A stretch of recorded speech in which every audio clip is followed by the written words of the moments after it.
Hi, I'm Kamal Imani, and I want to share with you a few things about marriage that I found out. Being married for 23 years and with my wife for 26 years. Now, before you get married, you're in an infatuation stage. Of course, you're dealing with someone's representative, you're dealing with what you see, what you feel, and it feels good, right? Dating, and you're infatuated, the person's sexy and person's funny, and they just understand you and get you and all of that. I'm going to tell you right now, you don't know someone till you live with them. That's not necessarily a bad thing, but that just means that you have to develop a skill set. You have to develop an art of dealing with this person now. You know why? Because it's no longer going to be about you after you jump that broom from infatuation to responsibility. It's not going to be about you anymore because you took the vow to make two people become one. So now you're one person. So you're not going to just be able to run out the house and go somewhere without someone asking you where you're going. You're not going to be able to just say, this is my money and I'm going to do this with it. No, now it's our money. It's our children. Even if it was stepchildren, it's our children. And you have to divide yourself for the different tasks and the different people around. And you have to create a balance and try to maintain a balance of happiness, joy, humor, leisure, as well as getting down to the nitty gritty of balancing out the finances, paying bills, etc. And you think you know this person, but you didn't realize that this person has buttons that could be pushed and they can blow up. They can get sad. They can get depressed. They can become happy. They can get mad because of the words you said, or way you looked at them, because you want to go somewhere or you don't want to go somewhere, because you like their family or you don't like their family, the in-laws. So it's not just about, we going to BB King's or BBQ's or IHOP or wherever, Red Lobster or wherever y'all went, Belahani's. It's not even about that no more because you can still go there, but it's more about what are we going to do with the children? Um, do we have money for this bill? Do we have money for this trip? Do we have money for the emergency, the hole in the roof? You know what I mean? The refrigerator just broke down. Da da da da da. Now, you know, no romance without finance. So the three reasons people break up or become divorced in America are communication, money, and sex or the lack thereof. So you have to communicate. You have to be smooth with each other. You have to be honest with each other. You have to be clear with each other. You have to affirm, confirm, make sure you understand what someone's saying. Half of listening or half of vacationing, half of communicating is listening, or listening is half of communication. That's what I was trying to say. Listening is half of communication. So when someone's speaking, you got to listen. And I'm going to talk to the brothers about that real quickly because men, when she says put the toilet seat down, she means it. When she asks you if you could just take out the garbage or do the dishes, she means it. And I know in the back of our heads we got the old school in us, the alpha male in us that says, I'm supposed to work and bring home the money, and you're supposed to clean and cook and take care of me and the children. Yeah, I laugh like instinctively because things are changing. Technology and women's liberation and human liberation and everything, things are changing. So you have to become flexible. Flexible. She's working too, probably, right? And if she ain't working, she's working in the house. And she's going to school too. So my wife and I, we pretty much 50-50 with everything. Something needs to be done, she should do it or I should do it, no matter what it is. From changing the diapers to the dishes to fixing the car. I mean, some things I got more control over, or more, that's more my role. And some things she has more control over, but that's more her role. But In general, why walk past dirty dishes? Why walk past a dirty toilet? Socks on the floor, food on the floor, grass not cut, leaves not raked, car not washed, oil change not done. You're just going to ignore it and wait to hope the other person does it? Aren't we grown now? So you have to communicate.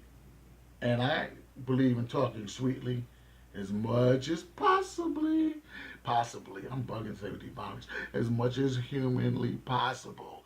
Did I get that right? All right. As much as humanly possible, we want to communicate with each other, be sweet with each other, be gentle with each other, because when we were in the infatuation stage, we was goo goo gaga, right? We was sweet, we was smooth. So now that the bills are here, the responsibilities here, the art of marriage and the art of commitment is to maintain the traits that you had on the infatuation side and bring them in to the responsibility side of jumping the broom. Okay? So we got to keep remembering why we got together in the first place.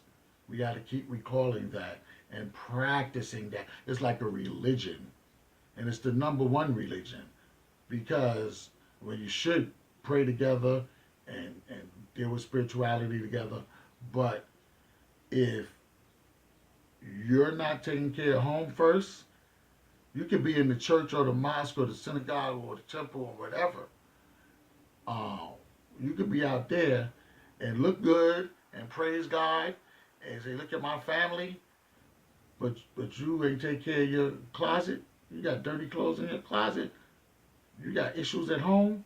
That's not good. You better take care of home before you even go to the church or the mosque. Let it be right for real. Don't let it be right for fake. Don't show the church and the mosque and society and the job your representative. It's all good. Don't be fronting. Fix it at home. Sit down and talk. Because if you don't communicate about money, you're going to fail. And if you don't communicate about sexual relations, you're going to fail. Because you got to figure out who wants what and how. Politics. Who gets what and how, right? But it's all good. You want to keep her happy. She want to keep you happy. Because you want to keep the home fires burning. You want to keep them butterflies that you had before in the relationship, right? So, flexibility is important, man. We got to change the ways that we are. If you're an alpha male or a strong personality, you're going to have to be able to compromise. That's part of flexibility. Compromise. You can't just run around no more.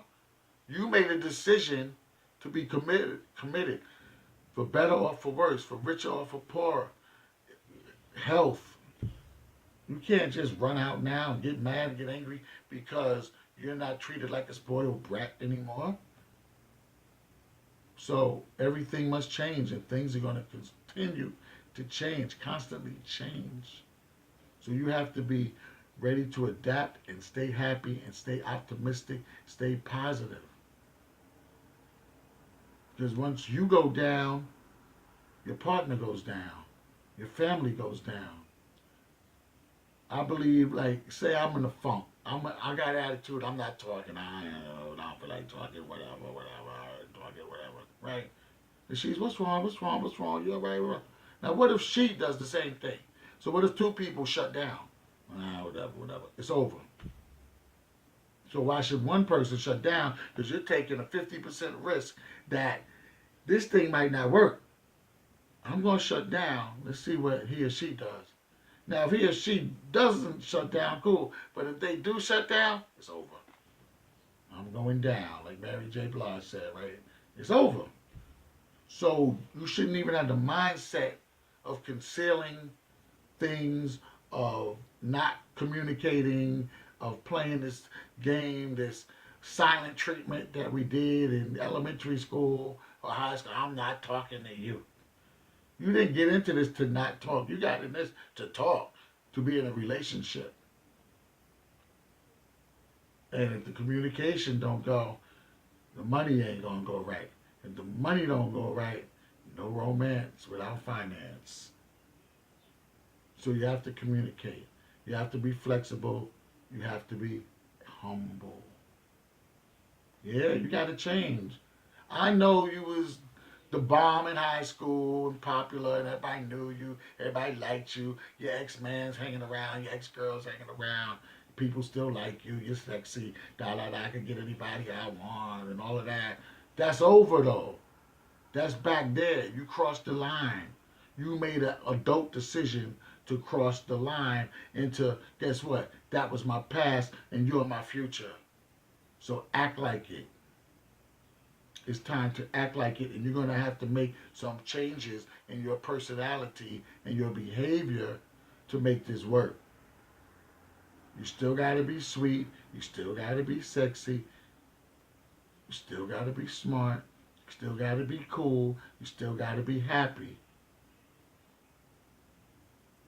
It's good to have a happy person over somebody that's crazy that likes drama.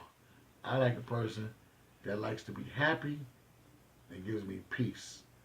The number one reason initially I married my wife, or I was attracted to my wife, at that time in my life, I wanted peace.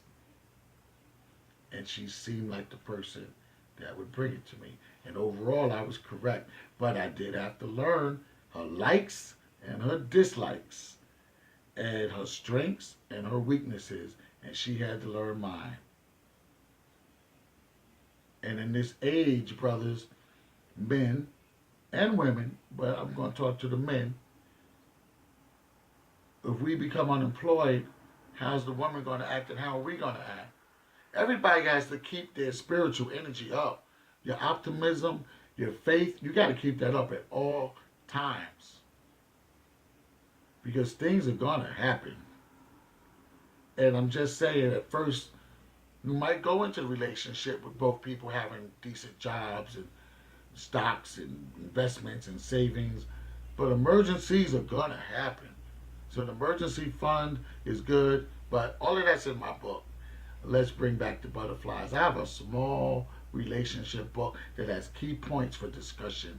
So you can check that out. It's on Amazon and Lulu and all of that. It's called Let's Bring Back the Butterflies by Kamal Imani. Because I could talk here forever. So I'd rather break it up, come back and give you a little something else down the line. But you can check out the book and support. And a lot of people enjoy it. But again, you're going to have to be ready to change. Be humble. Realize the past is over. And now it's time to build a beautiful future for you and yours. Keep the humor in the relationship, the silliness. I'm very silly. I have fun with my child, with my wife. I dance around the house. I crack jokes. I just do silly stuff. So you got to keep the laughs and the joy, and remember why you got together in the first place, and thank God that you have somebody. Thank God that you have a family. Thank God you have a man or a woman. Some people don't. A lot of people go to bed lonely. Lonely Saturday nights. Lonely days, man. They ain't telling you that. They fronting, they smiling. But some people wish they were in your position. If you want to take somebody for granted, you'll find out what's going to happen. Never take somebody for granted. And never be dishonest. If it ain't working out, talk about it. If y'all got to go your separate ways, it's better to just do that honestly than to be a cheater, to be deceptive and sneaking around. You're grown. You're grown. Stop sneaking around. Stop being dishonest. You're grown. All right? So let's bring back the butterflies. And thank you for listening. I'm Kamal Imani.